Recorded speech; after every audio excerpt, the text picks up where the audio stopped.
న్యావలంది గ్రామం. నా పేరు రమేష్ రెడ్డి. మేము ఈ మొక్కజొన్న 2 ఎకరాలలో సాగు చేసినాం.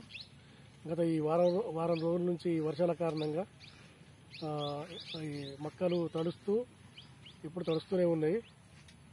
దీనిని తొందరగా అంటే ఈ కొనుగోలు కేంద్రాల ద్వారా కొనుగోలు చేయాలని ప్రభుత్వాన్ని కోరుతున్నాము. ఓకేనా? రోజులు ఆకలి వస్తున్నాయి. రోజు ఎండ వస్తున్నా, మర వస్తున్నా, ఎండ వస్తున్నా, తీరమర్ర చెప్తున్నా. రోజు అదే పని ఉన్నది. నాకేమన్నా సహాయం చేస్తారా లేదా గవర్నమెంట్? మీకు అందరి దండం. నావనేంది మాది, నావనేది గ్రామం. మొత్తం ఎకరం వేసిన తిరుకొండ మండలం. నా పేరు నరసయ్య.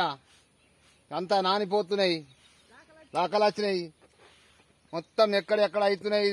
వర్షం పడుతుంది, భారీ భారీ వర్షాలు చెప్తున్నారు. వర్షాలు పడుతున్నాయి, ఏం లాభం లేకుండా అవుతున్నది. మాకేమన్నా సహకరించాలా గవర్నమెంట్?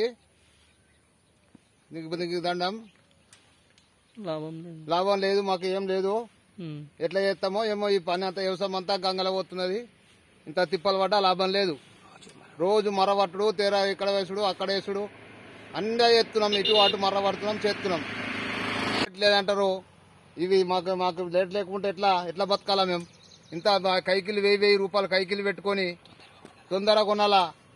ఇవి కొనకపోతే మాకు లాభం లేదు. వర్షాలు పడుతున్నాయి, లెక్కలు వెంటనే పంపించాలా. మాకు ఖరీదారని వెంటనే పంపించి వెంటనే ఖరీదు చేయాలి. ఇవి లేకపోతే లాభం లేదు. ఇది ఇస్తా భూమి పాలు అవుతున్నాయి. కూడా లేకుండా చాలా ఇబ్బందిగా ఉంది. ఈ రోడ్ల మీద పోతే వర్షాలతోని రోజు తడుస్తూ ఇవి లాకలు వచ్చే విధంగా మారినాయి. ఇప్పుడు ఇవి గవర్నమెంట్ తొందరగా స్పందించి ఈ కొనుగోలు ద్వారా ఈ కొనుగోలు కేంద్రాలు పెట్టి వెంటనే తక్షణమే ఈ కొనుగోలు కేంద్రాల ద్వారా కొనుగోలు చేయాలని కోరుచున్నాము.